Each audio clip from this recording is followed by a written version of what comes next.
couple of armchair GMs who have yet to be wrong with any of their Timberwolves takes.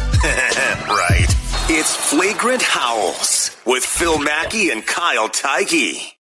Kyle inside Target Center right now as the crowd filters out after a 120-111 loss in Game 3. The Timberwolves down 3-0. I know what people are thinking, Kyle, that the intro of this podcast says two guys who've never been wrong about any of their Timberwolves takes. Mackey predicted Wolves in 7. You know what? There's still a chance, my man. We're not going to change the intro until the series is officially over. Remember when we did 50 is nifty? We almost had the shirts, and it's like, okay, well, maybe they'll get 50 wins in Rudy's tenure in Minnesota. Yeah. That was, as you said, 120, 111. One of the weirder games ever. Everyone that's tuning into this, I'm just a fan. I thought the fans were incredible. They only had one lead, I think, in the first quarter. I don't know, it was 10-8 or something, 12-8. The fans just wanted to scream, and Denver just never let them have it. It was a credit to Denver. Every time it got to 3 or 5, it was just like the big brother that kind of has the long arms and just is holding the little brother from trying to punch. Yeah. Every time the Wolves got close, the Nuggets had 4 points immediately. By a lot of good offense, a lot of bad defense from Minnesota. The Wolves, if you look, they know the officials were bad again because I think officials in the NBA are bad. The Wolves shot 35 free throws to 13. So think about that. They didn't lose because of that. How much I think justifiably there's been some games this season where you've scratched your head, man, are the Wolves on the wrong side of the whistle? The fact that you basically were down by 10 points, and they cut it to 6 by the end of a couple different quarters, and then they had it down to 3, I think, at one point. But for the majority of the game, like you said, it was big brother, stiff-arming little brother, 8-point lead, 10-point lead. In a game in which the Timberwolves at one point had shot 25 free throws to Denver's 5, and they finished the game with 35 free throw attempts to Denver's 13. But Denver pretty much owned the Timberwolves on the glass. A pretty classic, efficient Jokic game, a triple-double where he only misses 4. The dude misses 4 shots, scores 20 points, 11 rebounds, 12 assists. And Kyle, when Michael Porter Jr. plays like that, with energy, transition, he's knocking down threes. Michael Porter Jr. might have been the second best player on the court for the Nuggets tonight, behind Jokic. And that's all due respect to Jamal Murray, but he was incredible tonight. And I think, just to throw it out there too, Anthony Edwards, call me a homer again here, but the Wolves might get swept on Sunday night. Maybe it's a gentleman's sweep. Maybe they send it back to Denver and they lose in 5. But my biggest takeaway here remains Anthony Edwards rising up in the playoffs again, dropping 36 points, carrying this team, carrying this franchise. And I just can't help but think, however they start manufacturing things around him, he just deserves better going forward. They need to really put an emphasis on making sure that his star shines bright for this franchise moving forward, even if this results in a sweep. He was 10 for 22, finished with 36 points. Thing that stands out, he was 15 free throws. He doesn't look fully right. I also don't, it's not an excuse. No one looks fully healthy. Everyone looks like they're hobbled and they've landed on an ankle. But being in the arena, as I am, you could just see him trying to force it. I think he played the entire second half. He didn't sit, which is good because 44 minutes in this game. Yeah, he's all they could do. And again, down the stretch, he doesn't get. He gets so much respect, Phil, now. He had 36 points, they're doubling him. He doesn't know how to get off the ball, and that's a criticism. But homerism, whatever. He's 21. Yeah. If he starts to learn some of those, make the right play and then the ball will come back to you, they were pretty much doubling him the whole second half. And for him to still get 36 it's incredible. It's just, they just didn't have I will say this, I was sitting next to Dane. Dane was like, I think Denver might be better than Purdue. So I do want to take my Purdue take back. The Nuggets are really good. You're seeing the Nuggets are long everywhere. They bring in Bruce Brown, they bring in Jeff Green, they bring in Christian Braun. These guys are all lengthy, can defend, can hit shots, and not having two of your probably 4 or 5 best big guys in Jaden and Nance. They just don't have a lot of girth. That's why they had to go to Jalen Noel, and Austin Rivers got off the bench. Pretty much everyone but Josh Minot for some bleeping reason. But, Denver's just a really good basketball team. And the Wolves, I don't think that Denver was ever scared. They were never like, 3 points. Mike Malone takes the best timeouts, really. Every time he got close, he was on the court, timeout, not going to let him get a run. But Ant tried. He tried tonight. And what you're learning is, and I know that there are people that are pissed off, and everyone should be pissed off. There's people just sitting in the stands, just kind of like looking at the scoreboard. It's this is it. I'd love you to paint that picture because I watched the game on TV tonight. And by the way, there's going to be a Wild post-game show also as we I'd rather talk about the score Wild at the YouTube channel tonight. So we're live here with Flagrant Howls, and Judd and Declan are going to go live with a post-game Judd's Hockey Show all at the same time on the Scorn YouTube channel. Go watch it. Yeah, no, it was real quick. 2 things. One, if you're watching, please click the subscribe button and the like button to help spread the word about this therapy session here. And then secondly, just throw it back to you, Kyle. I'd love for you to give us kind of a painting of. I thought just coming through the TV, anyways, the crowd seemed so hot to start the game. They were just ready. I mean, the Wolves kind of took a little lead there early on. The energy, the players were playing with energy. The crowd was ready to rock and roll. But Denver just kept, it kind of felt like Denver kept the crowd at bay, too. The Wolves never really got off to a nuclear run. You know, they like the third quarter in Denver in game 2. They were never really able to give you the 21-5 run or something, the blow the roof off Target Center run. So what was the general vibe inside the arena from start to when they kind of realized it was over in the fourth quarter? I mean, Denver, again, just not only did they play well, all 5 starters in double digits, not a lot of turnovers, just really efficient. Also, like, if you watch the game, and again, this isn't an excuse, it's more just like something I wrote down, they just hit incredible shots. Like, just an incredible shot-making performance by them. They shot 57%, 40% from 3. I think at, like, halftime, I was like, at least the Wolves are, like, winning the battle of beyond the arc. Nope, they didn't do that. They only shot, like I said, 13 free throws, but it was just a well-managed game. Again, it was the best analogy I can think of is when you just hold your little brother off and let him throw his punches around, but he can't hit you because his arms are too short. This crowd was ready. When Ant cut it to 3, there was that sequence, obviously, when Ant had that chase-down block. They got a couple baskets, I think cut it from 12 to 8. You said it right. You tweeted it out. Anthony Edwards deserves better. It's what we've kind of been saying all season is like this fan base. It was packed. I know some people were like, there's tickets available. There was really no gaps in the arena. The whiteout went about as well as, I guess, those marketing schemes can go, but they were ready, and it's just so disappointing, man. This is a score north lifestyle, right? Just one of these teams to win, you'd be minted as a legend, because the fans, again, showed up. I don't think they thought that they were going to fully pull this off, this kind of comeback in the series, but they showed up tonight. I have no idea what will happen on Sunday, but they were really loud in that first quarter.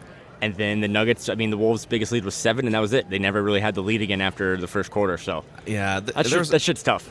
There was a couple really key sequences, too, where the Wolves are chipping away in the third quarter. They've got it around 6 or 8 points, and Jokic picks up his 4th foul with like 5.5 to go. Yep. And they were really unable. That would have been the stretch there. Go play the next 5 minutes and take the lead or at least tie the game up. And it just seemed like in the non-Jokic minutes, they were unable to really do anything. In fact, I think there was a couple times in the non-Jokic minutes where the lead ballooned back up to 11 or 12 points. So you're just, and you think that's the funny thing. I think the Wolves are playing shorthand. You look and you say, man, the Wolves are playing their starters 44, 42, 39 minutes. So was Denver, dude. Yeah. Denver played 8 guys in this game, and all of their I take that back. KCP played 29 minutes, but you had Jamal Murray 38, Jokic 38, Michael Porter Jr. 40 minutes.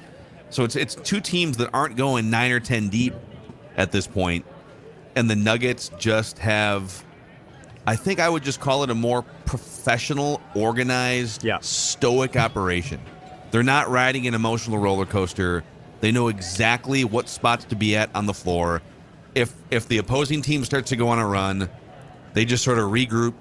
They take a quick timeout, and they know exactly they know exactly what plays to run. They know exactly, even like this might sound ridiculous, but we're 85 games into regular season and playoffs. It still feels like the Wolves are hesitating on their offensive rotations, swinging the ball around. It's like they don't fully trust where each other are going to be.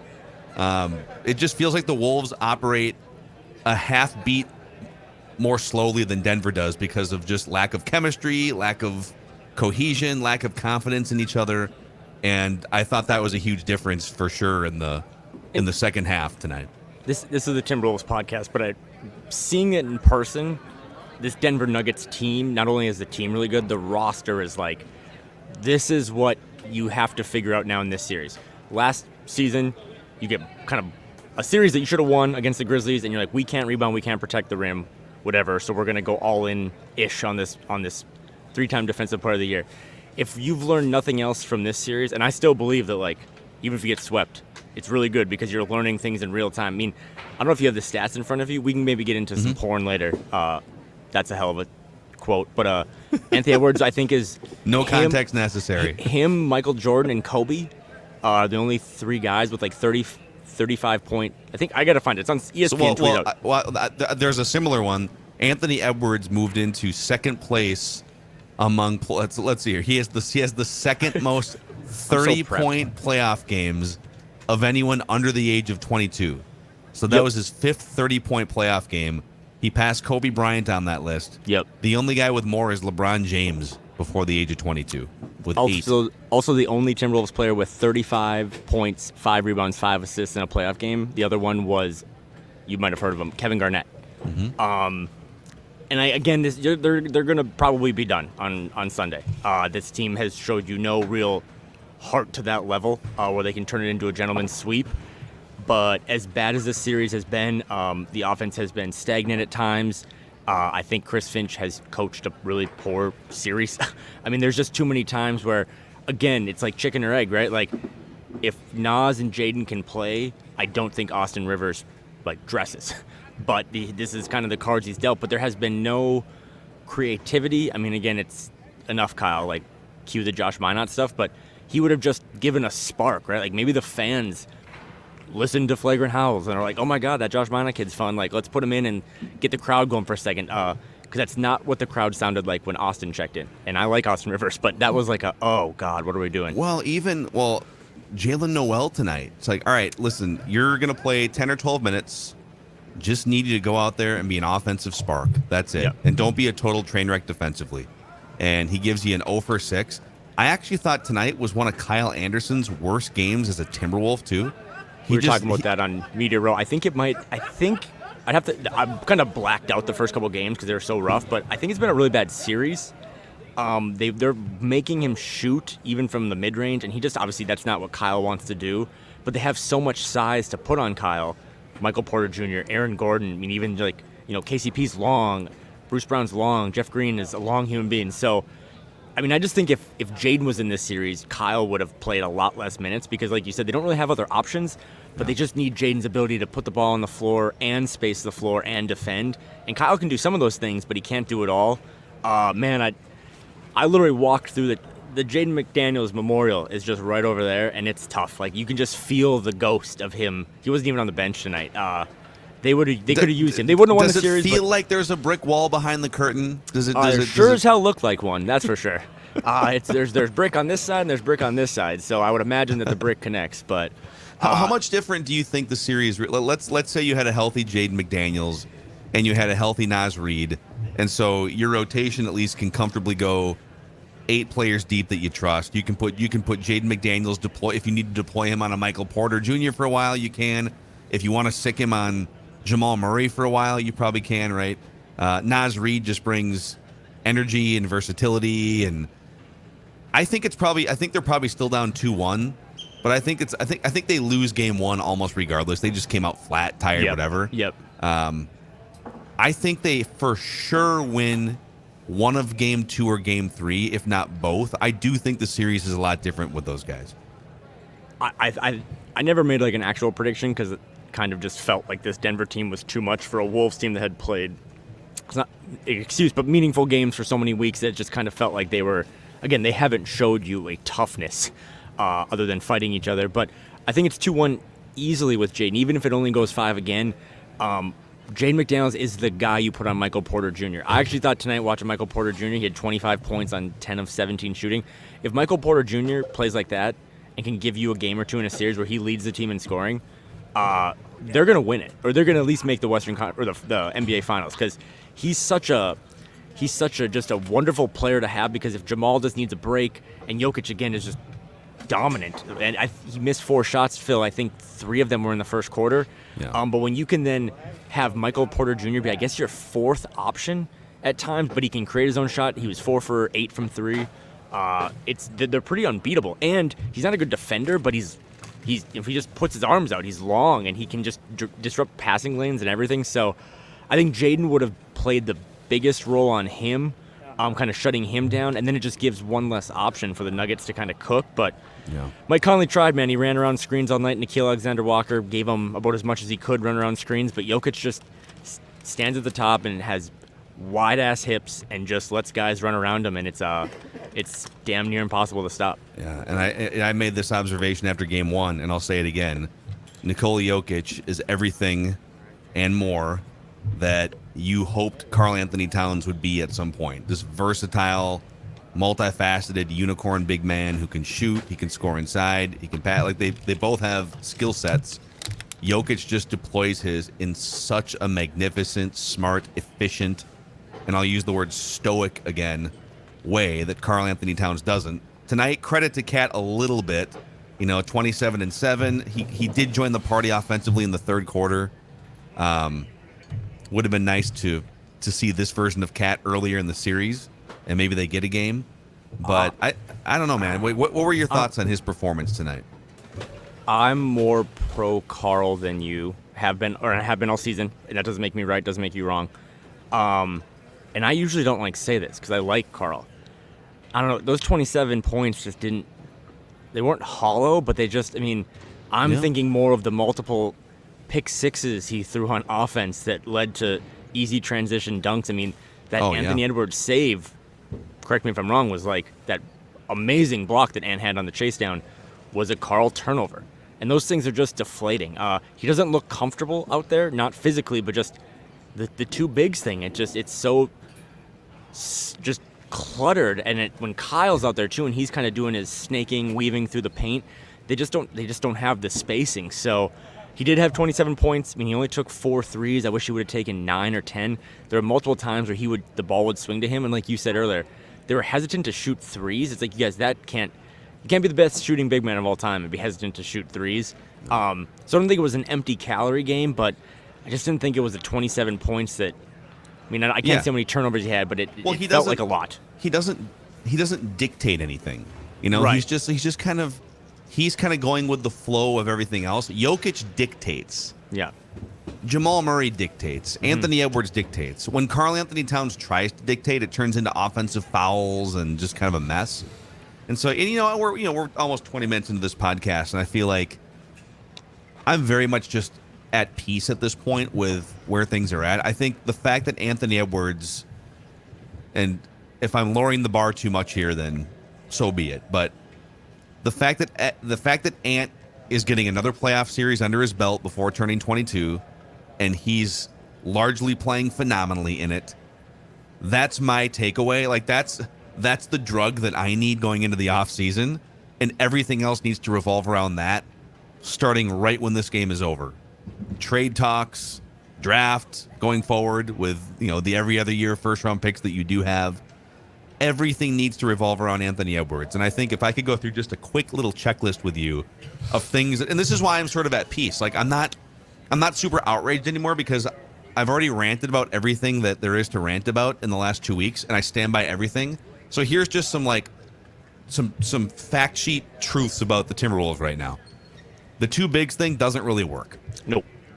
They've kind of made it work for stretches, and it hasn't been a train wreck all the time. And there's enough talent where they just kind of get by for stretches, and they'll win some games. Again, it's they're not going 10-72 because of it, but it's not something that I need to see for another 82 games. If your plan is to be a real contender in the Western Conference, all right. You tried it. Yeah, Cat missed 50 games, but To me, that shouldn't be an excuse or a reason to run the whole thing back again in 2023-24. So the two bigs thing, it's just not, it ain't it. I was wrong. I was optimistic about it for a bunch of reasons. I thought smart people made a decision that I should trust. And once again, sports executives sometimes aren't as smart as you give them credit for. So it was a whiff. Number 2, Karl-Anthony Towns. It is what it is at this point. I wouldn't put this in the clunker bin for playoff report. Like we went through the 16 different playoff games and play-in games leading into tonight. 8 clunkers and 16. I would not put tonight's game in the clunker category, but you do make some good points about terrible turnovers and pick sixes and just kind of the hollow nature of the 27. He is the third guy on a contending team. Unless he takes some leap that we haven't seen yet at age 28 or 29. He's the Kevin Love, he's the Chris Bosh, he's the Lamar Odom. Best case scenario on a contending team. Can it be here? Now, with Anthony Edwards' emergence, can you find a way to craft this roster so that Cat is the third guy on the Timberwolves and he's out there shooting threes and doing his thing? I don't think you can do it if Gobert's also on the team because those guys together don't work, as we just mentioned. So that's the second truth, in fact, for me. And third, Anthony Edwards rises up in big games, and that's something Karl-Anthony Towns doesn't do. It's something we haven't seen from a player of this magnitude on the Timberwolves since Kevin Garnett, and it's something that they should desperately be trying to not botch like they did the Kevin Garnett era. That's what I don't want to see, where you make one meaningful run in this Hall of Fame shooting star career. Take this very seriously, Timberwolves. Glenn Taylor in your last 6 months of ownership, Mark Lowry, Alex Rodriguez. This is a unicorn situation with Anthony Edwards. Do not squander it by running this all back one more year and getting him even more upset, irritated, and looking around the league at places he might want to go play next. I agree with everything. I think it'll be a big offseason. I know we're not there yet because Sunday they technically play. And maybe they do push it to a gentleman's sweep.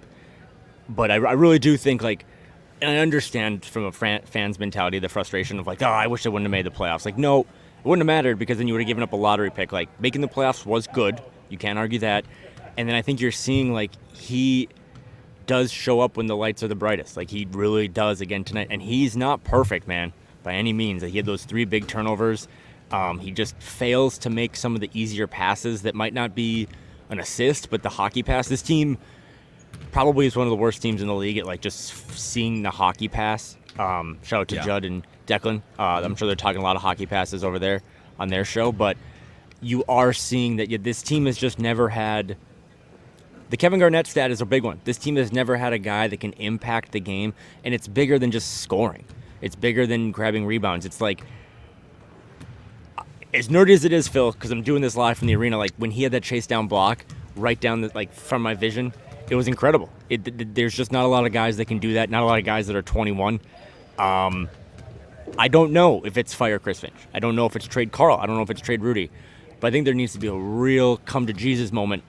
I mean, whoever you think they did the Rudy thing for to build around, like whether it be Karl's window or whatever, they thought it would be paired next to Antwell.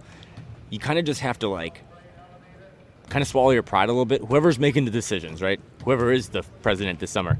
And just say, no matter how embarrassing this looks or whatever, it would be more embarrassing to make excuses and run it back.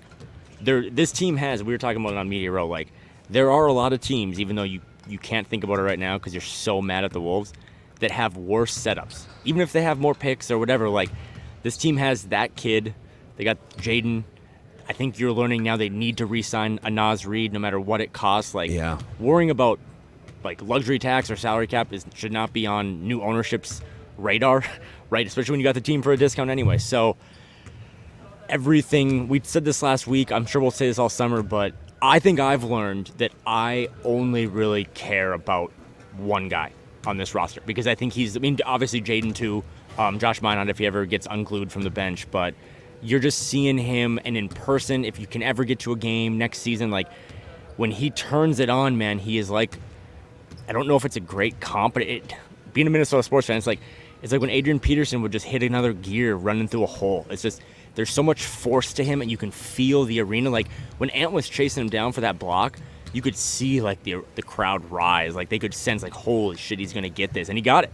And then it led to a spark. But he just doesn't have the Stallions to run with them. And literally, like, he doesn't.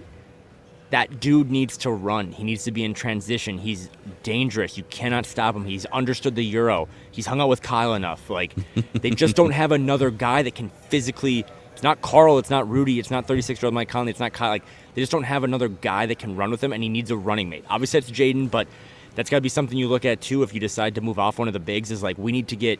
If you trade Karl or you trade Rudy, it will not be for one player. I would bet my life on it. It'll be for multiple pieces that allow, spread the floor, a running mate for Ant, maybe, another kind of 23, 24-year-old young guy. It's going to be a crazy offseason, but he showed up tonight, and I'm glad that, however many people could fit in this place, they got to see a non-hollow 36 points. Those were tough 36 points, especially when you're going to the paint that many times against a big team and getting 15 free throws. So he showed up again, 41 last game, right? 36 tonight. I wouldn't be surprised if he goes out firing on Sunday. He's got a lot of pride to him, so 40 seems like it's totally doable. This team feels like it has potentially some quit in them because I don't. They've kind of patched it together after. I think we all do. Punchgate. Right? Yeah. I think we all feel like we've just been doing this, Phil, for essentially since New Year's, right? Like that loss to the Pistons when they had their team meeting. It's like it's just been a bleeping grind since then. But I would have been.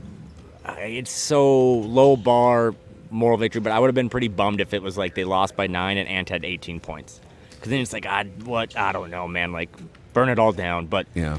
He at least gave you quick, something. Are you just kind of an on-air production meeting here? We're getting some. So I know that Judd's Hockey Show, Declan produces Vent Line, and he's brilliant at it behind the scenes. He produces Vikings Vent Line and everything. I've never personally produced and hosted on the fly an episode of Vent Line, but we are getting some requests from people. We have almost 1,000 people hanging out with us here on the YouTube channel. You guys are all sick degenerates like me. And there are people that want to come into the show with us. Are you cool? I know you're literally sitting here as like Until the cleaners are going by. Jalen's getting some shots up. So here's what I'd love to do. This is an unorthodox way to do it, but if you would like to join us live on the Flagrant Howls post-game show here, send me an email. Let's just send me an email. Pmackey, Pmackey @scorenorth.com. SKORnorth.com. Pmackey @scorenorth.com. And I'll send out. We're not gonna be able to get to everyone who emails, but we will send out the invite link to a few people, and we will turn this into a Vent Line. So hit me up, Pmackey @scorenorth.com, and I'll send out the email. You bring up Naz Reid here for a second. I think it's jumping the gun a little bit to say right now that like Naz Reid is a better overall player than Rudy or Cat, but I will say I think Naz should be your top priority because of how old he is. He aligns with Anthony Edwards and Jaden McDaniels age-wise. I think he makes a lot more sense for that sort of up and down. You want to get out, you want to run, you want to let Anthony Edwards get out, run. Naz Reid can play that style. I would prioritize him heavily this offseason. And if that meant expediting the departure of a Karl-Anthony Towns or trading Rudy Gobert for 25 or 30 cents on the dollar, I would just have to confront that reality. But I'm going to commit to a nucleus of 21 to 23-year-olds that are fairly reasonably priced, even though we're headed toward max contracts at some point with Anthony Edwards. And then I start to sort of build the rest out from there. And if I can get assets for one of the other two big guys or both of them, I'm exploring that. So, like, where do you, as I go and check my email here, where are you at now? And I know the series isn't over yet, the season's not over yet, but on Naz Reid specifically. Oh, I think you have to resign him. And I don't, just to correct or to clarify, I don't think he's better than Karl or Rudy. Back to your point, it's like he's going to cost, even at the high end, he's going to cost 1/3, 1/4 of what those guys make per year. And you brought up some stuff earlier that I thought was really good, talking about the fans here. We were all talking I always show up to these games at 5. That's kind of what I do. Accidentally forgetting that tonight's game was at 8:30, not 7. So I have Were been you there here at 5 tonight for a full day. That's hilarious, dude. But you forget that, like, oh my God, my inbox right now. I think fans. This is insane. And Phil, you know this because I do defer to you as like you are one of the Minnesota kind of sports guys. These fans are way smarter than I think my fans were when my dad was growing up. I think you have more access to data. You see more angles. You just read more content. So I think the fans are really smart. And at some point too, like you got to put a team out there that's competitive. But you also got to put a team out there that's like enjoyable. And this team was just not enjoyable for most of the season. They haven't really been enjoyable in these playoffs. They pretty much lost, like, 10 of the 12 quarters, maybe 11 of the 12 quarters. So are you going to be able to pull this off? Dude, people are pissed, and this is going to be glorious. Kyle, is the bar still open? Is the Cambria Club bar still open? You might want to go grab a Royce's right here if you cocktail want to get Royce on. Is he? Royce? It's past his bedtime. What the hell is Royce doing?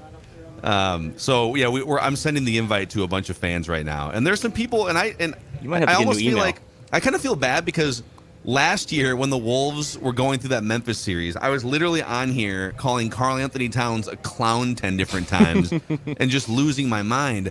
I feel so much more zen about where this franchise is because I think a year ago Anthony Edwards was showing some flashes, but you still weren't sure, and I was more mad that Karl was the centerpiece of the franchise, and he wasn't coming close to delivering. I have so come to terms with who Karl-Anthony Towns is, and I think the Timberwolves have too. And I'm so happy that Anthony Edwards is becoming one of the best young guards in the NBA in front of our eyes that I care less about the team getting beat. No, that's kind of where I'm at, dude. Like, I'm sure you're gonna bring someone up and send out the invites, but I'm just gonna use this as a selfish plug. There's still nothing better than playoff basketball. The atmosphere here, the pregame stuff was awesome. It means a lot that there's this many crazy sickos listening to this right now. You should see my inbox right now. All right, so I'm sending these out. People are going to join us here shortly. It's incredible that there's still a fan base here after how many years this team has just been in the cellar. So I said it, Phil, when we did this pod, I think when we started it, right, last July, Anthony Edwards is 21 years old. I think he saved the franchise in a multitude of ways. And now you're learning that, like, okay, he needs help. And I'm excited to see what people – I'm sure we're going to get some trade ideas here in the chat or when we bring people on. But I will remember this playoff series and this series. I mean, we forget that Anthony Edwards made an all-star team. We forget that Anthony Edwards is on a nightly basis getting tweets out there. It's like it's only him, Luka, and LeBron that have ever done this before. So, yes, dude. Do you think that's his trajectory? Like, do you think in 3 years Anthony Edwards is going to be just legitimately one of the 4 best players in the NBA? He still has growth. He's not as efficient as some of the top scorers.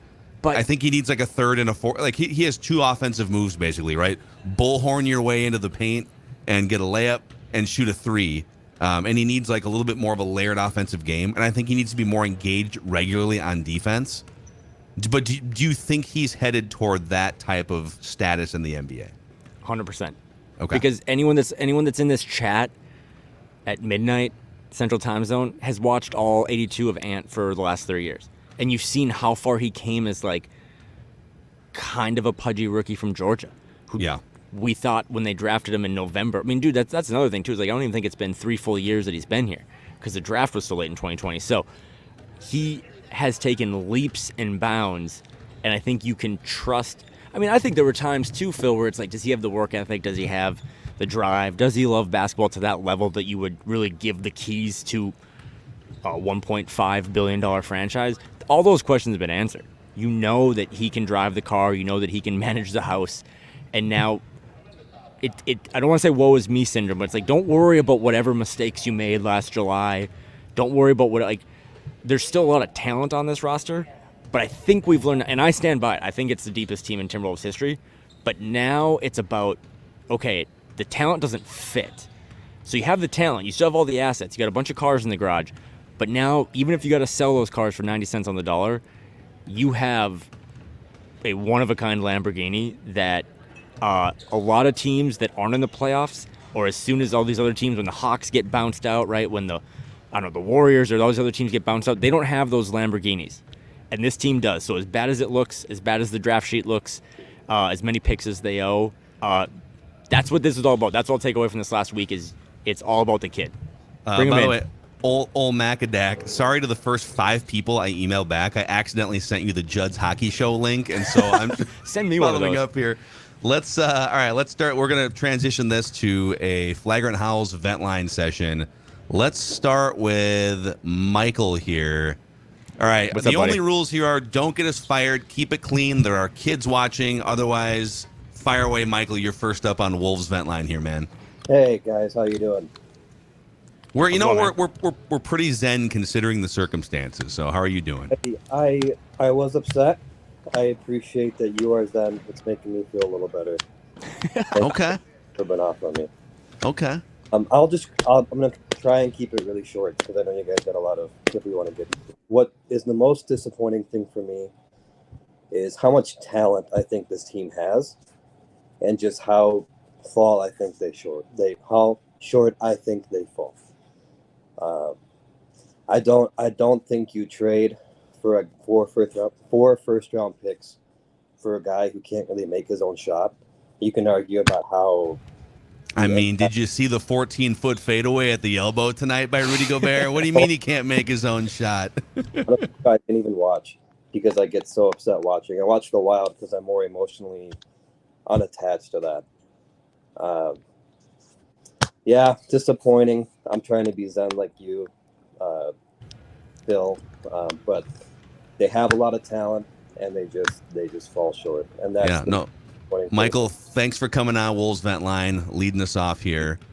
I think you can be pissed, by the way. Just because we're a little bit more zen doesn't mean you can't be pissed. And I think he makes a good point. And again, the bar is low. All the same stuff that we've said for like 6, 7, 8 months, 8 years, 34 years, whatever. The difference between this and all the other stuff that I used to cover is that those teams didn't have good players. And I think that's why, as you kind of figured out, like that's why there's more expectations. That's why this is more frustrating. Wolves fans were never frustrated in April because we were all just having garage sales and getting ready for spring. Now this team is like showing you like, actually we can do some stuff. And it's like, oh, well then I'm going to expect you to kind of do that again. And they're like, no, we're not going to do it that often. Like we're just going to do it once a week. So Michael makes a good point. There's a lot of talent on this team. That's why I'm not as doom and gloom as everyone else. But I think we've known now after 85 games. We used to drink after small sample size in October, November. No more small sample size. We know that this roster as constructed simply cannot work, even when you get 2 guys back with full 4 hands. Timberwolves Vent Line here on Flagrant Howls. Let's fun. go to, we got Kyle in the arena. Let's go to Jake. What's up, Jake? How you doing, boys? How's it going, buddy? What's happening, man? I guess I just have a few takes to just go with real quick here. I guess I'll start off with a big one. I'm tired of watching Karl-Anthony Towns play basketball. I really am. Like, every time he gets the ball, at the three-point line, I'm either looking for him to just shoot it, but then half the time he ends up just start dribbling. He looks like a deer trying to cross the highway, and he just looks like bright eyes, like, what do I do with it? And then he just either turns it over or just hacks up a shot and complains. I'm just tired of it. He brings little to nothing for me at this point. Otherwise, I think they're forced to keep Gobert for probably another year or two. I think they just have to. I think you trade Towns. I think you have to just stick with Gobert. Otherwise, it's a total just failure. I think you just roll with him as your big, get Naz Reid back. And then I think the other big priority is, like you guys were talking about, is find a running mate for Edwards there. They need to find probably a new point guard. It's tough when you're not going to have like any real like lottery picks. But somehow maybe it's through that Towns trade. But I mean, at this point, I don't know what value you really got out of Towns. Like, you're not getting like a De'Aaron Fox type player for him. Like, not even close. So I don't know. It'll be really, Jake. Thank you, dude. Appreciate you coming on here, staying up late with us on this Friday night. If they do float Towns at some point, it'll be so interesting to see what the offers are. What type of it probably involves a third team or something, but I don't think you're getting a Gobert package. I don't think that's happening. But would you get 3 picks and a player and maybe take on a big salary or something? I don't know what that looks like yet. I don't think you'll ever get a Gobert package for like anything ever again.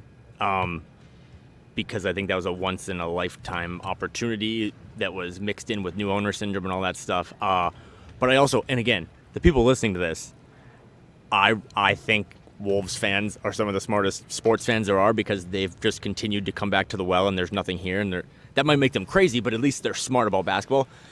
But I'm just so against the idea that, like, he's not going to get you a lot because we, as a Wolves community, are having a really tough weekend. But so are, like, 26 other teams, right? I mean, we are less than a month or a year from when the Jazz again failed to make it out of the first round to make it a deep playoff run with Rudy and Donovan Mitchell, and they got crazy packages for us. If you would have asked what's Rudy Gobert going to get on the market 12 months ago, it wouldn't have been the package, and it probably wouldn't even been 80% of that. So It just comes down to, there's some new owners coming into the league, or do the Hornets get sold this summer? Does Michael Jordan sell them, and do they want to make a big splash? There's a bunch of teams that are going to be probably dangling. Does James Harden leave the Sixers, and how does that affect things? Like, there's just so much movement now in the NBA that I think trading him is... I'm with him on the idea that I think you keep Rudy for another year. He's so tough to watch play basketball, but I think he does a lot of things. Again, like the top 10 defense that the Wolves had this year for the first time in a millennium, and Karl missed 55 of those games. Like, that's not Karl, that was a lot of Rudy. So it's not aesthetically pleasing, but I still kind of think he's worth another year of the experiment if you just have more spacing around him and not two bigs blocking. Well, and that's what Utah did, right? Utah had Rudy Gobert and then four dudes on the perimeter for the majority of the time that he was there. And here's the crazy thing. I'm a big analytics guy. I don't think you should just judge basketball based off analytics, but Rudy Gobert led the Timberwolves in win shares per 48 minutes this year. He was analytically, because he's efficient in his offensive game. He doesn't have a wide-ranging offensive game, but he's not going 3 for 13, right? Mm-hmm. So even if he's not that great on offense, he'll have 2 plays minimum every night where a ball goes off his ping pong paddle hands and out of bounds. He's one of the worst pass-catching big men I've ever seen play basketball. But he also has like 3 easy cleanup dunks, alley-oops too. And I think the whole total package put together is a positive value, efficient player if you put him in the right circumstance. And again, he led the Timberwolves in win shares per 48. He led the Timberwolves in player efficiency rating this season, just ahead of Naz Reid, by the way. Karl-Anthony Towns is always up there as well. But I think if you feel like you have to trade one of these two guys and you can get a lot more for Karl-Anthony Towns, that probably makes more sense. So I think I agree with Jake. Let's get to someone else here. Let's get to noted Timberwolves YouTuber, Cooper. The collaboration we've all been waiting for. Oh my God. What's going on, dude? I was hoping to get on Judd's Hockey Show. What am I doing? I'm sorry. I sent 5 links to Judd's Hockey Show. I'm sorry to those of you. This is my first time using email, so I'm really kind of confusing. Yeah. No, for me, I just genuinely don't know how to feel, man. It just sometimes feels like watching this team is a chore, it's tough because I always go back to where did I feel beginning of the season. I was more hyped up than anybody. You're all going to be wrong about this Gobert trade, national media, you idiots. And now I'm just, I'm live after every game, just looking like an idiot. And it is. Did you already go live, or are you going to go live after this? No, I already did mine, and okay. I wasn't as zen as you guys, so I'll just spoil it. You just lit it all on fire, actually. Karl was traded, Rudy was traded, but yeah, fan perspective, it's just, I get it. Ant's great, he's the future, but as of right now, everything is just kind of, I don't know, stagnant. Because again, they're in the playoffs. That's cool. They don't get there very often. But beginning of the season, 6th seed was like the floor. And I know Karl 50 games, he missed all that time, but 6th seed was the floor. They got the 8th seed. They're in it, but it's just a chore. And Ant's playing great, but I don't know. Where are you at with Cat right now? I'm off. I'm done. It's just, I'm so done. Coop. I will probably be back, after a little convincing here and there. Same thing happened last season, the playoffs. But it's just, people are saying, you got to give him a full off season with Gobert or a full season with Gobert. But then I just come back to, sure, they do that. Maybe they win 50 games next season. Maybe they get the 3rd or 4th seed. They're in the playoffs. Why will the playoffs change? The regular season can certainly change. They can go win 50 games with Karl and Rudy and all that. Cool. Mm-hmm. but the playoffs. I don't see, I'm just not getting any reason that things are going to change. I think my biggest question about Cat, so again, we're 8 years in. He's in his prime right now. When you watch some of his peers, the guys who are a year or two close to his age, like his class of skilled big men includes, I think, the guy that he's going against in this series, Jokic, Joel Embiid. I would say Sabonis has kind of risen into that category in the last couple seasons. It's telling also that like it used to be those three, and now we're including guys like Sabonis with right because he's caught up. Yeah, exactly. and Mike, like when you watch the Sixers, Joel Embiid is the identity. You can just like think in your head, okay, the Sixers are in a close game in the fourth quarter. What does their offense look like? And you can envision Embiid at the elbow, right, doing his Embiid thing. You can envision Jokic running the whole show from the top of the key, pick and roll, everything, right? There's no identity. We're 8 years in, and like Karl-Anthony Towns, sometimes he's just standing out there jacking dumb threes. Sometimes he's barreling into a defender. And again, tonight he scored 27 points. He was not terrible tonight by his playoff standard. But there's just like he doesn't have anything he can go to in a moment of basketball crisis that just calms the whole situation. I feel like he just adds gasoline to a basketball brush fire almost every time he's in a big game. Yeah, and I don't know if that's going to change at this point. He's not 22 years old. No, for sure. I'm glad I could kind of be the match to really get you going on Cat tonight. You were kind of laying off a little bit, but I just feel bad. I like pile on the guy every time I turn my microphone on. I mean, Coop, I'm with you. I just don't know. It's just frustrating. I keep saying that, like, if you're in this and you're mad. I mean, Coop and I go way back, so I've always been telling him, like, Ant saved the franchise. And I believe that. I really believe that. I don't think I just wish they were more saved right now. Right, I don't think teams get opportunities to have guys. Like, every year there's top 5 picks. But a lot of those guys don't become this early what he's become. So I think the Wolves, despite every joke you can make about them and every pick they've traded away and all the dumb stuff they've done, I think they still have an out. But it's also a burden, right? Like, it's like what is the Spider-Man thing? Like, with great responsibility comes, or something, figured out. But, like, they have to make this work. They can't be like, well, we have Ant. Like, you were saying it earlier, Phil. It's like the KG thing. Don't just be like, we'll figure it out when he's like 26 or 27. No, you figure out now.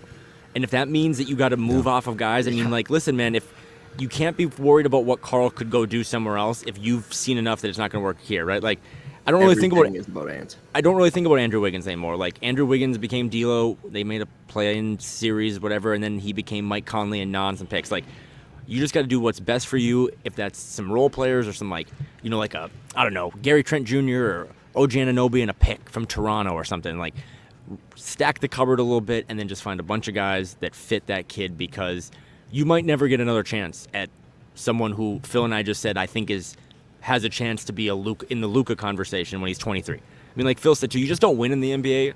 Coop, you know this, like, until you're like 26. Look at the teams right now that have the best chance to win the finals. None of those guys have 21-year-old stars, right? Not Philly, not the Celtics, not the Bucks, not the Nuggets, not the Warriors, not the Suns. Like, they don't have a guy like Ant. So this didn't work this year. But there's still a chance, right, and you just got to pride aside. And that's going to be the biggest thing, Phil, that we'll probably just get drunk and yell at all summer. Is like, do you have the confidence in yourself to put pride aside and just say, we messed up and we're going to fix this? Or are you just going to lean into your mistake? Coop, give us 30 seconds of takes here before we get to some other frustrated Wolves fans. My night was capped off, or the game was capped off by Pat Bev tweeting about the Wolves and me just remembering that they kept Austin Rivers over him. And it wouldn't have made a difference, but it would have added a little bit of fun to the team. But I missed this. What did he say? Just lock in with the Wolves emoji, and it's just like, man, imagine him on this. Just fun. I just want fun. Again, I do all my live streams as like, what you guys are doing right now, treating it as going basketball mode. But right now, going purely fan. Like, I know I'm a little irrational right now, but man, I just wanted a fun season, and it just has been. I know they won 42 games or whatever, but it's just not been fun at all. And isn't it crazy? They've been to the playoffs 3 times in the last 19 years, and 2 of the 3 have just been atrocious and awful and pulling teeth to watch. Yeah, like they've had spurts, but this season was just like. But 2 of those 3 have come with Ant and Jaden, and I know. It's sometimes again, it's like I'm just a softie. I'm such a broken human being, but I will always really like Karl, because I, as a Minnesota fan, kind of also enjoy like the loyalty, I think he's a good person around the community, but I also just think, too, it's like you got to rip the Band-Aid off. I believe in the get out 1 year early rather than one too late. And I think you can only have one, you rarely see teams build around 2 guys, right? Like Ant and Jaden, maybe they're your Jaylen Brown and Jason Tatum. But you gotta rip the Band-Aid off. You gotta swallow your pride, and you gotta figure it out this offseason, because it's funny, but in the NBA, like, you don't get an offseason off.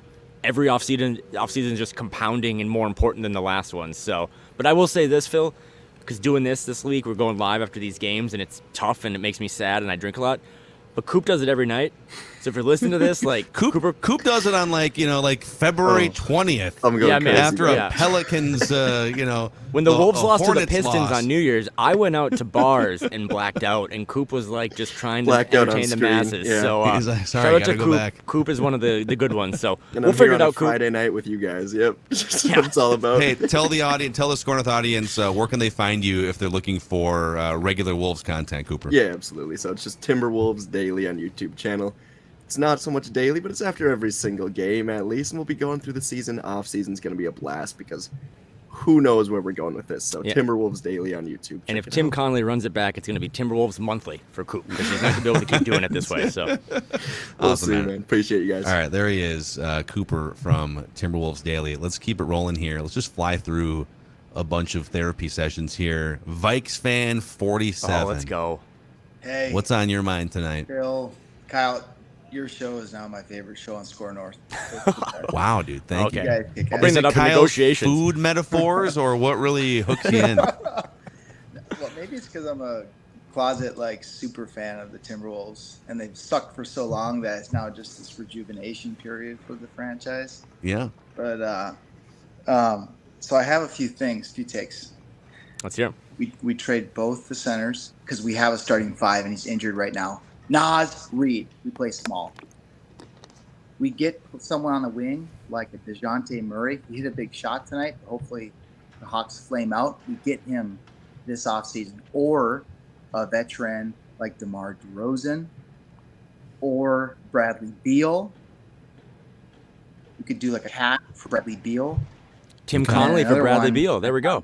I think that's the swap. Doesn't I mean it's possible Conley makes more money per year now than Bradley Beal based on the contract that Laurie and A-Rod locked him into.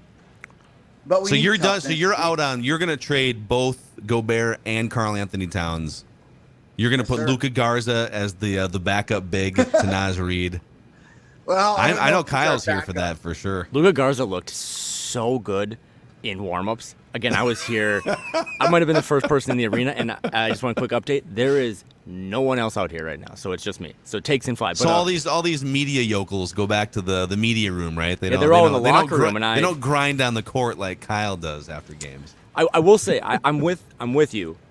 I think we're getting to the point now, right? We have to trade one of the guys this summer. I just think it might be a slap in the face to the fans and to basketball to try to run it back and just say, well, we had a bunch of injuries. I do think I would tattoo Naz Reid's name on my arm. But I also remember I was a guy that said when it's bad with Naz, it's terrible. It's kind of like, I don't think you're saying this, but Phil, remember when we didn't like watching D'Lo play so much that we're like, well, start Jordan McLaughlin? He doesn't even play. So I don't know if Naz Reid Right. is the guy that, like, again, in the West, like, you can't throw Naz Reid out there 4 times this season against Jokic. But I'm with you that they should re-sign him. He's a perfect big off the bench. You can start him at the 4 sometimes, but I'm with you that one guy probably needs to be moved, and it needs to be moved in the next, 3 months. And Vikes fan 47, we got to run to some other fans here, but thank you for Great the stuff, kind though. words. Great stuff. Appreciate I'm sure you. we'll see you on a Vikings Vent Line in a few months as well, or whatever other therapy sessions you need, free of charge here on Score North. Kyle sitting courtside. By the way, It's just still me now. almost 1,000 people hanging out with us 50 minutes into this. Jalen Noel came out and got a bunch of shots up. He looked really frustrated. So please credit me that Jalen was working out after the game. He made more shots than he did during the game, which is tough. Yeah, 0 for 6 in 14 minutes. Could have used that practice before the game, perhaps, or maybe at halftime.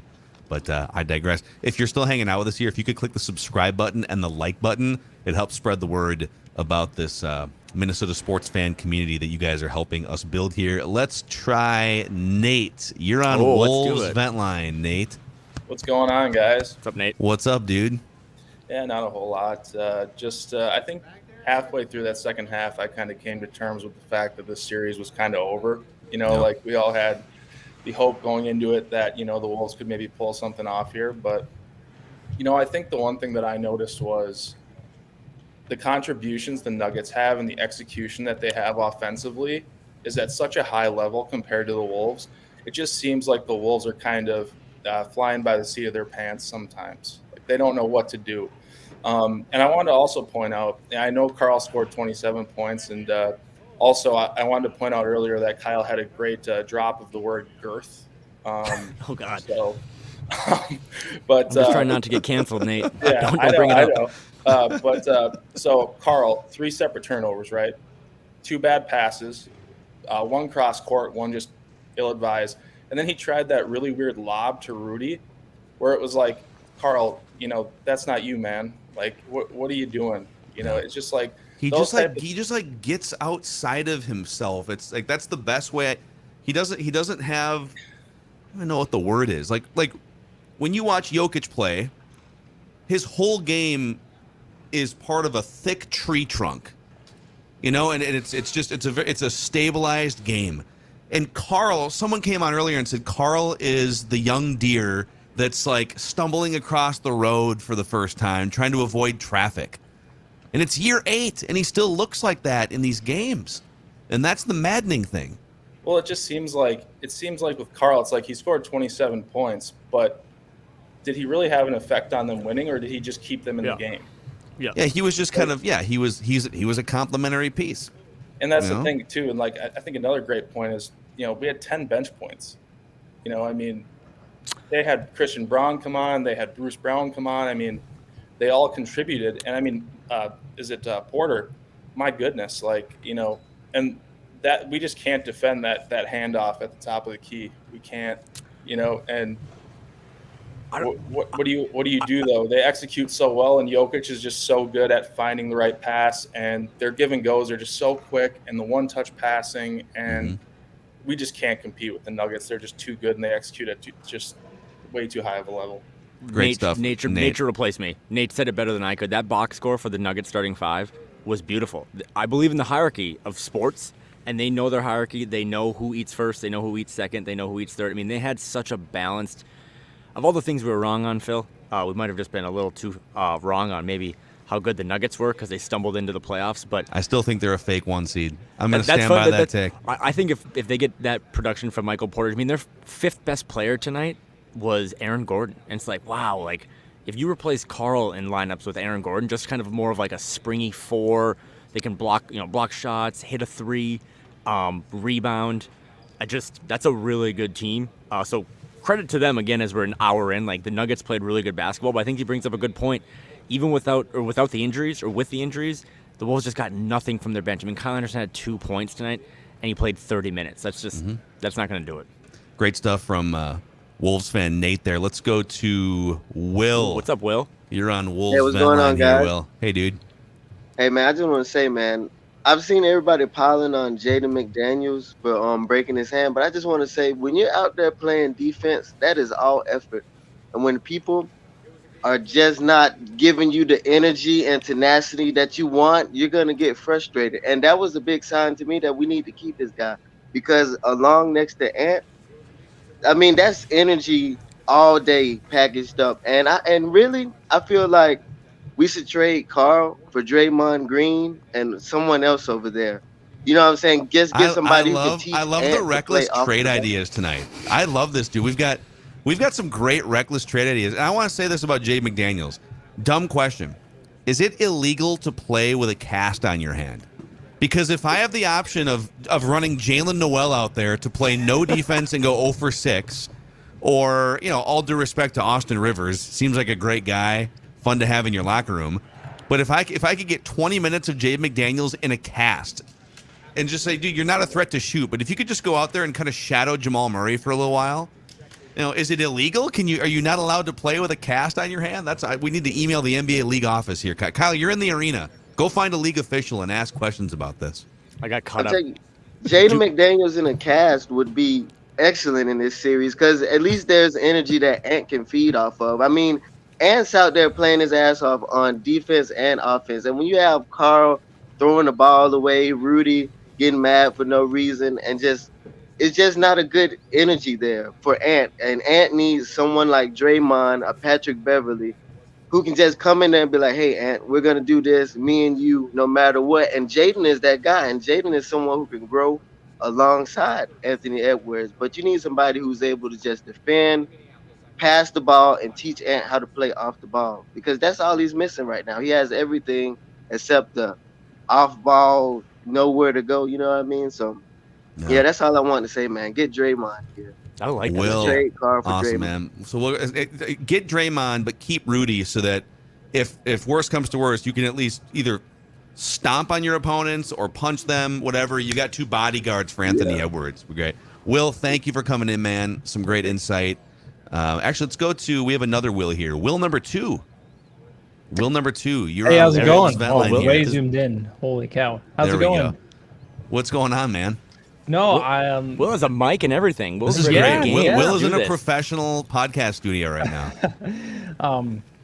Yeah, I mean, I'm kind of echoing a lot of thoughts people have had. This is kind of like the first time I've really been in on the, I think it's time to trade Cat. I haven't been there for a while just because of not just how talented he is, but also how unique his set of skills are. But you guys kind of touched on it. I don't think he can be the number 1 on a team just from like personality and leadership wise. And I don't know if he can become a number 2 here because he's tried to force himself into the number 1 mold for so long that like I just don't think it can happen. And I think the team just needs to get over the fear, and I've had the fear too of like if they trade Cat and he wins a ring, like that might just happen, but I think it's time. Like I just think it's time. Wiggins, because I've seen a lot of comments about Wiggins, or sometimes it's framed as, well, you guys wanted to run Wiggins out of town because he wasn't a winning player, and then he wins a championship with an already established dynasty. Correct. Wiggins, and that's the thing, when you pay a guy a max contract, you cultivate a guy from age 19, pay him a max contract, he's in a position, whether he's meant to be or not, as the leader of your franchise. And so the argument with Wiggins, and now we're and the same thing for Kevin Love too, and we're standing at the same bridge with Karl-Anthony Towns. It was never that they aren't good basketball players or that they aren't quality, rotation pieces. It was, can you have Andrew Wiggins as the best player on your team or second best player and contend in the West with him making that much money? And the answer was no. Yeah. And he goes to Golden State, he can kind of settle in and be the 3rd or 4th guy. And he discovered rebounding for the first time in the finals last year. It was great. Congratulations to Andrew for grabbing 12 rebounds. And for Cat, it's the same thing, man. It's Kevin Love. It's Andrew Wiggins. They're not bad basketball players, but they just can't be the number 1 guy that you're building a contender around. It's so glaringly obvious at this point. Yeah, and with Cat, like I don't even think it's the talent that's stopping him from being the number 1. It's like the personality and the leadership stuff. Like it's almost at times felt like he's tried to mold himself into someone he's not. And like credit to him, like this franchise needed a number 1, and he tried as hard as he could to be that number 1. But like you just go back like through all like the Jimmy Butler era and just all the times where it's like, man, we really could have used you to step up as a leader, and you just didn't. Yeah. Will number 2, bringing some great takes to the table here. Thanks for coming on Wolves Vent Line, Will. Yep, appreciate you, man. Phil, I think you'd appreciate this. A little behind the scenes. Our good friend Doogie and Pierre are just doing news hits right now. Like they're just on the court. Like, just, are we live on Five Eyewitness News right now? Pierre's Well, it's right probably here not doing live. Channel 9, and Doogie's over there, and the media, and they never sleep. Is Doogie wearing a suit and tie? He is. He had a nice blue suit. He didn't really rep the. I don't know if Doogie has an all white suit. I would have loved to have seen that. Oh, but, wow. That man was here early today and late tonight, and I know his kids have baseball practice tomorrow, he said. So credit to that man. Just a 5-tool guy in the news media, and he's everywhere. Alex Rodriguez had a white suit tonight. I saw on his Instagram account. I will say it looked pretty cool in person. But, man, that guy still has the athlete in him. He gets so nervous. He just paces right here and goes back and like. Oh no, that was actually he was nervous about finding enough cash to make the 3rd and final installment of the payment. He was nervous, but it's finances. I'm not gonna say it. Glenn wasn't here tonight, by the way. I don't know where Glenn Taylor was, but Maybe it was past his bedtime. Oh, he didn't have any white sweaters. That was the problem. He only had probably like the colors. Last time he was here for a playoff game, someone glued their damn hand to the course. Maybe he was nervous about that. What's up, J-Mac? J-Mac 23 is on Wolves Vent Line. What's good, fellas? Hey, What's man. up, buddy? Man, all right. So I got a couple things to rant about. Can you hear me? Fire away. Hit it. Okay. Karl-Anthony Towns, both sides. We know he's deer in headlights on offense, but defense. Just Bruce Brown, just looking at him, driving right past him. Dude, And Cat he at get one on, point, and he get on. Cat like yelled at his teammates for not helping him on a drive by Bruce Brown. But Which then you you can't- got Aaron yeah. Gordon in the post too, who's just putting work on him down in the post too. So it's like he's deer in the headlights on offense, but then on defense, he's a liability. He's got to go too. Other thing, Chris Finch is just a terrorist. He's got to go, man. Does he even coach? Seriously. I need to have a drink. I need to have a drink with J-Mac. Yeah. That was the highlight of my Friday. Yeah, I think a lot of people, because there's well, I'm not saying that there's two binary like paths here, but changing the roster is hard, right? Because you have to go figure out, you're going to trade Cat, Gobert, what are you going to do? Is what are teams open for business? Changing a coach out is very easy. You could just, if you said, all right, we're just going to fire Finch and bring Nurse. and I don't think it would be. I don't think Nick Nurse would, because him and Finch are very, very close. No, I'm saying like he was just coach of the year, 3 years ago, and they're already letting him go. Yeah. Yeah. I'm with you. I mean, I think we're getting to the point now where everyone's coming in and saying we should trade one of the two centers, and I'm with that. I just harp back to maybe Finch goes, right? Maybe he does go mid-season. Maybe he go. I mean, the Wolves will have an offseason in 2024 as well, I think, unless we all just can't stand it anymore. But I want to see him maybe get another chance to coach a team of guys that the roster fits more. So I'm not saying he gets a pass. I'm with you on that, but just I don't think you can cut off all your other extremities just because your arm hurts.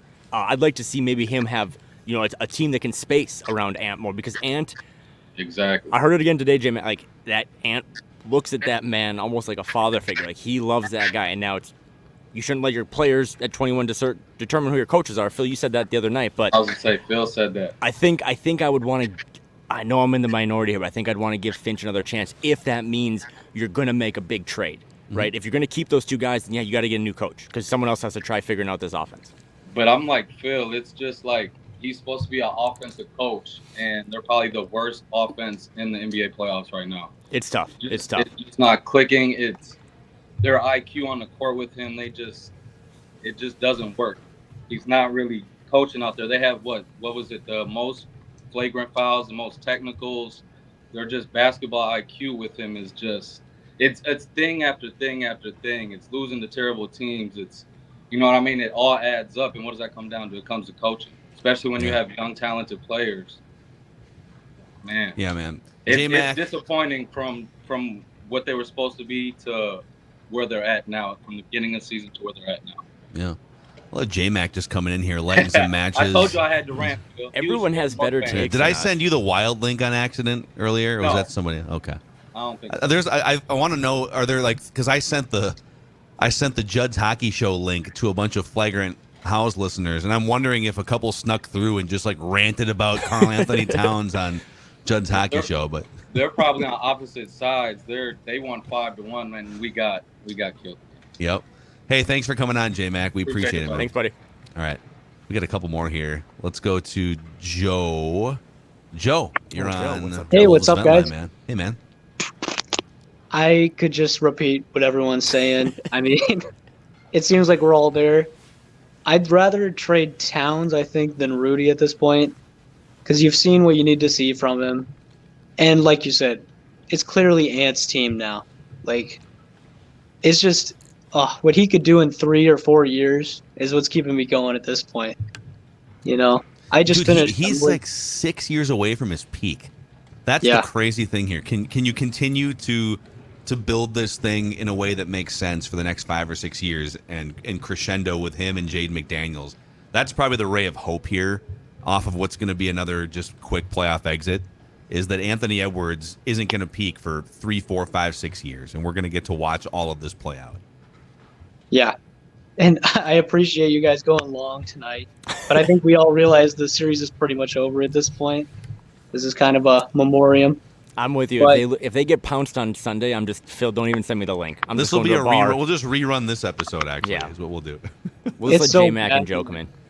It's so bad because I still have hope, with 4 minutes left. Dude, Joe, no, it's fine. This is where the degenerates stay on. I still have hope.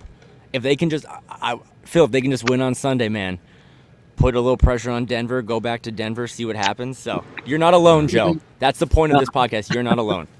No, we appreciate you. My girlfriend's sitting there watching it with me. Is like, they're only down 6 points. I'm like, I've seen this team. Yeah.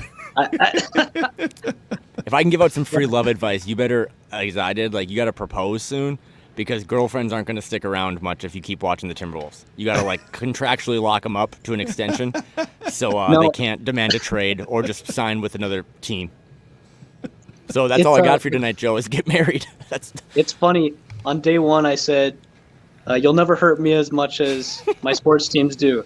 So those are my vows. It's a great feeling going into a relationship knowing that nothing can hurt as much as Timberwolves basketball. So yeah, she has no idea. But the one thing I'm afraid of, and everyone's getting on here say trade Cat, trade Rudy. I'm just afraid of them not doing something. What I fear most is the purgatory the Vikings were in the last few years. I don't want to see them just run it back. They could talk themselves into Cat missed 50 games. I think it's so. I'm not a big A-Rod guy necessarily. I mean, the guy literally just like threw people's careers and lives under the bus, lying about steroids and whatnot. But A-Rod has been around professional sports long enough, I think, to sniff out a phony. I mean, he kind of has been one in his life and career too. Mark Lowry has built 2 massive businesses, sold them for hundreds of millions of dollars. He hires top C-level executives across the world. I think those guys can sniff it out. And maybe I'm wrong, but I don't think those guys, and Tim Connolly, by the way, unless his ego and pride gets in the way from admitting that he's wrong.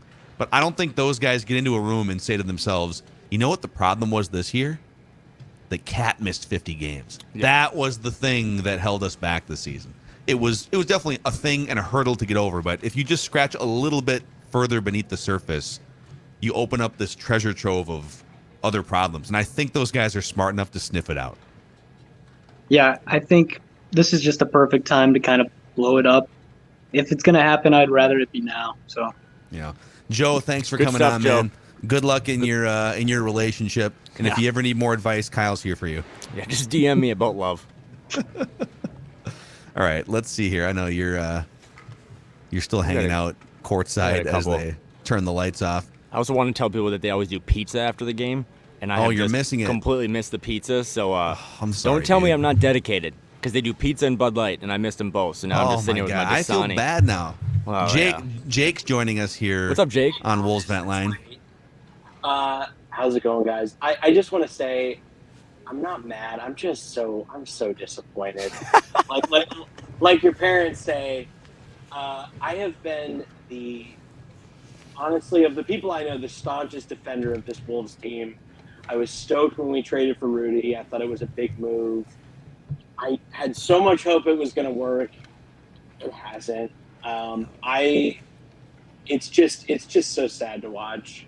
It's disappointing to watch. I have tickets for Game 4. I'm supposed to drive up from Omaha, a 6-hour drive. That's 12 hours total. At this point, I've already paid for my hotel. I'm second guessing it, but I'm probably gonna go. Listen, because I'm a miserable Minnesota sports fan. No, Jake, if you come to the game, I will hug you. I don't know if you want that, but I will hug you. But I will say this, as we talked about for the first 50 minutes, I really do, all jokes aside, think Anthony Edwards is like box office must-see TV. And this game sucked, and the people that are still listening to this, it sucked for you, and it ruined your Friday, and you could have done so many other things. But watching him drop 36, watching him get that block was worth the $800 it cost me to fly here. Like, he's worth watching, and he's the hope we have. He's kind of, we've just talked about for 2 weeks now, Phil, that he's kind of the guy that we want to build around. But I don't want to tell you what to do with your Sunday, Jake. But I do think getting to watch that kid play basketball, if you have a chance to do it, it's worth, I don't know about 6 hours, but I mean, it's a 21-hour drive from Portland, and I made it out here. So if you want to come, I'll give you a hug. I'll buy you a beer. We'll make it work. You know what? And my brother was telling me, so he lives in Denver. He's a Wolves fan. He went to game 1. Awful. I was like, dude, I don't know if I can do this. And he's like, Jake, the Red Sox were down 0-3. Oh, my God. And even then, I was just like, my crazy Minnesota sports brain was like, you're right. I'm gonna go. It's just, yeah. Because I've been trying to make it up to a game all year. It just hasn't worked out. I usually get to 1 or 2 games. But you're right. It's seeing Anthony Edwards and just who knows. Jake, I think you've hit on the key here. So the Red Sox were down 3-0, and the key to them coming back was ripping shots of whiskey before the games against the Yankees. So all we need Gobert, Kyle Anderson, rip some shots, get loosey-goosey, play up-tempo, make it happen. Let's go. Jake, thanks for coming on, Thanks, man. Jake. Appreciate it. All right, I don't know. It looks like his camera's dead, but let's go to one more here. Jason, Wolves' dad, can you hear us? Hey, how's it going, guys? We can hear you, but we can't see you, Jason. I don't know why you can't see me, but I will say that I brought my 12-year-old son to the Memphis playoff game last year that they won at home, and he was hooked. And this season we bought a 10-game That is child abuse. Hooking young children into the Timberwolves lifestyle. Exactly. And we bought a 10-game pack this year. We drive from Detroit Lakes. And literally the best part of tonight was when they put Adam Thielen on the Jumbotron at the game. They did. It was great. But, I mean, what a better introduction to Minnesota sports than this disappointing year with the Timberwolves. Yeah, well, every kid has to. It's like for me, I'm kind of a sissy when it comes to jumping in like hot tubs and stuff. I have very fair Irish skin. Sometimes you just gotta jump in, man, and just feel that jolt for the first time. That's Minnesota sports fandom. You just gotta get slapped upside the head, and now you're ready to rock and roll. It's like a cold shower. Yeah, for sure, Phil. I agree with you. Anything toxic, it's all about Ant moving forward. Anything toxic, they got to get rid of. To me, it's Ant, Jade, and Nas, and whatever around them moving forward, and go from there. That's how I feel. Jason, thanks for coming on. We appreciate it. Joker's a bum. That's my 12-year-old says Joker's a bum. Also, Cat told him pregame as he gave him an autograph that he was winning tonight, that we were winning tonight, as Cat's stomping the floor, all excited, and he was a -10 or whatever he was tonight. Good for him. That's the way it goes. But yeah, Murray's a clown. He's just ripping these guys. I just want to say that I've been doing this now for 7 years, and Phil, you've been doing it way longer. And the last 3 callers that we had, we basically told one guy to get married, one guy to just waste his Sunday, and the other one couldn't even put his son on camera because he felt so bad as a father. So just calling Joker a clown. I love it, man. I don't. As they start to tear things out, I don't really know how to close. I will say, seriously, all jokes aside, I really do think I was like looking up. I googled top 25 players under 25. It's an outdated list on Bleacher Report, but they got Ant 5th, and they don't have Jaden in there. I think maybe if you could redo it, you'd have him in there. Yeah. You should just wake up tomorrow and be sad. I'm with the guys that are sad. I'm with people that are mad. I just think that every time the Wolves have existed for 34 years, and that's how long I've been around, and pretty much every April you're sad. This is not the team that you should cheer for if you want a consistent happiness, but I think they have something that they've rarely had before. They haven't had in 20 years, and now it's all about, do they have the right decision makers in the front office, in ownership, to realize what they got? Because everyone that's listening to this, everyone that's called in, is a diehard and been here for a long time. And ownership and front office, like, these are all new people. And maybe they bring new ideas. It's not like Glenn Taylor being here for 30 years was good, but they have something. There is a door that they can go through that can take them to better times. But will they figure out which door that is? It remains to be seen. I oddly feel much better about the future of the Timberwolves right now, down 3-0 to the Nuggets, than I did a year ago when they were getting beat by Memphis. And it's because Ant has taken the leap. He took the third-year regular season leap. He's taking the playoff leap. And if you have that as an NBA franchise, you can do a lot of things. The Wolves had that 30 years ago, 25, 30 years ago with Kevin Garnett, and they botched it about as bad as you can as a franchise. They could never put a number 2. They had Marbury for a couple of years. But even with that, like, they botched, Joe Smith under the table. They lose 4 first-round draft picks. It took them until 10 years into KG's career to finally put, it was like 8 years in, to finally put Cassell and Spreel next to him. One meaningful run. And you went to the playoffs 8 straight seasons. It would be hard, especially with Glenn Taylor leaving the organization soon as the majority owner, to screw up a 10-year run with a great player as bad as they did 25 years ago. And so I just feel like with Ant arriving the way that he has, there's so much good to be done here in the next 3 to 5 years that I'm just like, I'm not as pissed as I was a year ago. It does feel like we're just exhausted because every game, I mean, when you only go 3 games above or below 500 for 6 months or whatever, it's just like this never ending, as we've called it, a roller coaster. Yeah. But I do feel a sense of, like, the playoffs are really important because, again, think about it. 6 months ago, like, Ant, we didn't know what Ant was. We saw him pop off in a couple playoff games, but I think that man needs to be in high leverage, high competitive situations. I think making the playoffs, even if it's a 4-game sweep, is way better for a young kid than it is Jalen Green in Houston, LaMelo Ball. Like, not being in these situations, you don't know what you have, even though you're calling those guys franchise players as well. I'm really glad they made the playoffs. We'll see what happens on Sunday. It might be a funeral, but I'm glad they made the playoffs because I learned in 3 games what I kind of thought last year, but now I know it. You got a guy that you can literally go to war with and was going toe-to-toe with, one of the best players in the league in Jamal Murray the other night. Like, he can be the best player on the court in any given game, and the Wolves haven't had that since Kevin Garnett left. So, we'll see.